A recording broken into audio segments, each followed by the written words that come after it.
And the EVDO line is basically what's the only network link on the display computer, and then there's a forwarded port to the VM image that contains everything that I need. So this thing is actually pretty mobile. It should be able to be done at just about any con. Well, presumably. I don't know if my voice is dropping like crazy or not over the EVDO. Has a little bit of packet loss, a little bit of extra latency that may or may not be a problem. Since Ventrilo is TCP, it is reliable. So I don't know. This manifests itself as crazy delays. Hopefully there hasn't been too much of that. VM can be Linux once the Ventrilo client is done. There's a lot of serial number and update issues with VMware or with running Windows on VMware. Basically, you have to somehow get a copy of Windows that doesn't have a serial number associated to you on it, and then you have to manage to update that so you don't get during the talk, and do all that stuff without leaking any information about that image onto the net. That's very tricky. Linux would make things a lot easier and a lot, legally safer. I do have a license technically for this VM image. I've got a destroyed computer with a Windows XP home sticker on it still. That's my license for this guy, I'm going to say. I think everything should be legit on that end, even still. But whatever. Anyway, so how do you build this custom Tor circuit? Well, there's this Tor control port that you set up with that option earlier, the 9051 option. You tell that to localhost 9051. It's just a couple of commands. You authenticate yourself. If you set a password, you got to provide it. And you subscribe to stream and circuit events. You need to build the circuit first, which is basically a route through Tor. You give it your path. This path can be any length. You can go crazy, make it like 100 nodes long or whatever.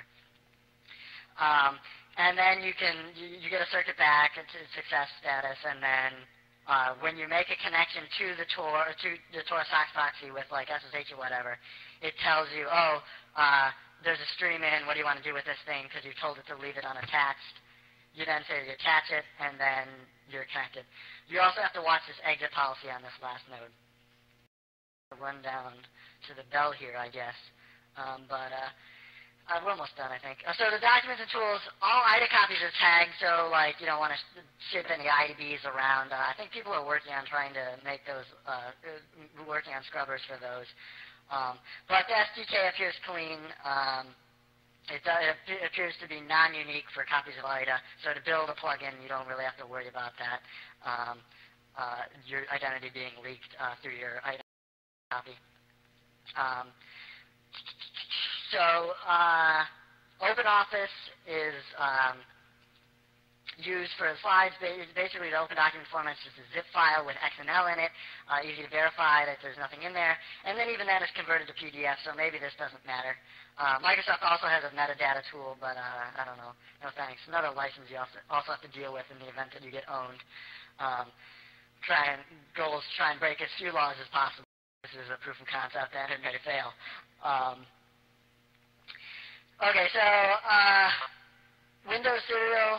Also, as I mentioned before, this auto patcher utility is great for updates without having to worry about this thing talking to the Microsoft Update servers.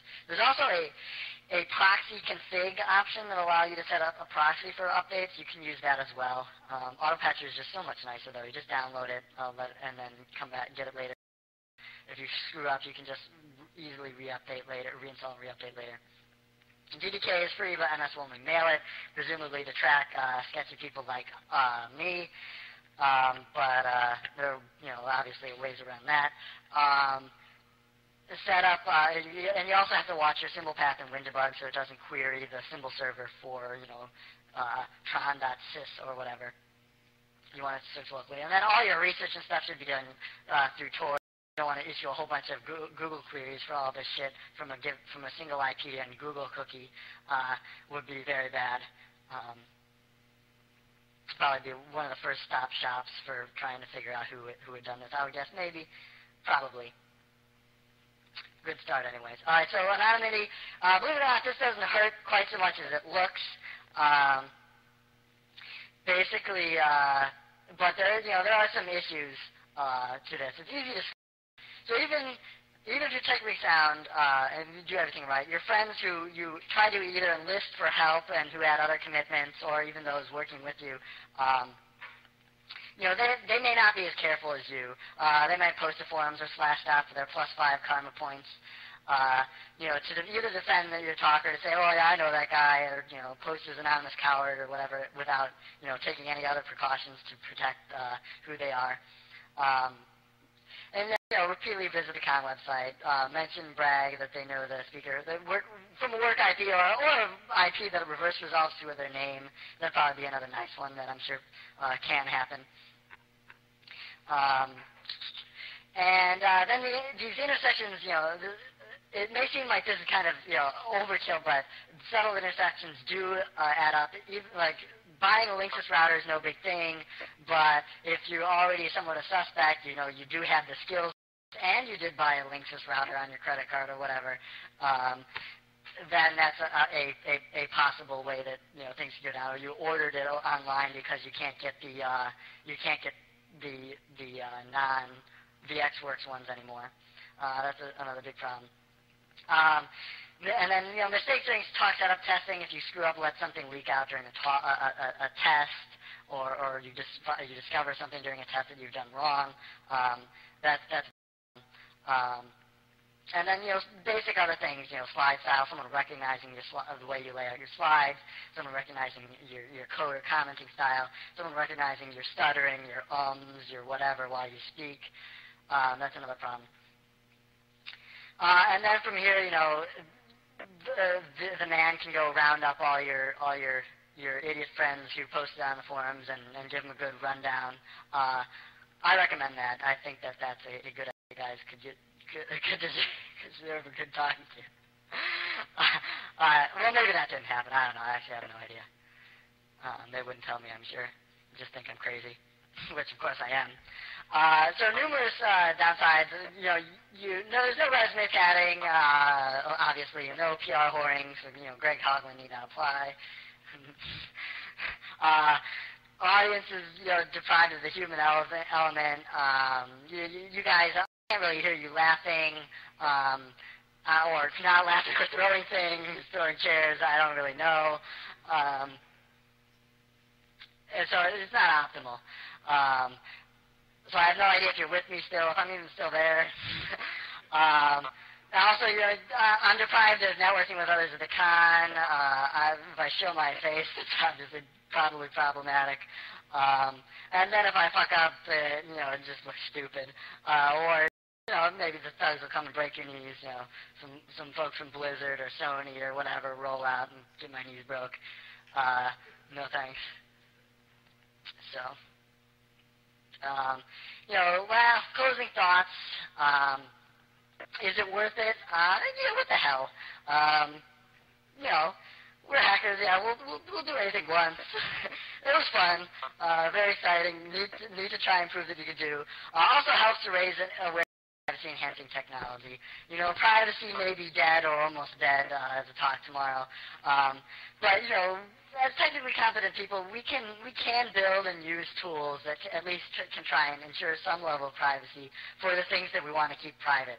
I think Bruce Schneier had a blog post that if you're taking a shit, there's nothing wrong with that, but you don't necessarily want to have everybody watching you doing it, or you're having sex or whatever. Private things, you try to keep some things private. And also in the case of civil disobedience or just in the interest of spreading information that would otherwise be censored, it's useful. Just to raise awareness of that. Not necessarily maybe the speech idea is a horrible idea, but it'd be useful. It'd be nice to be able to educate people, hopefully, about this idea for just general communications. And then if we fail, we're relatively safe. We haven't really annoyed any particular corporations here. They're obviously the ones who rule this government. So I think we're pretty safe. And even if we were in trouble, the test case should be relatively easy to beat. And if we fuck up through other means, even still like social leaks or whatever, people can learn from it. And for DM research or whatever, maybe some talks better than none. You could have a look at that Wikipedia entry. to see. So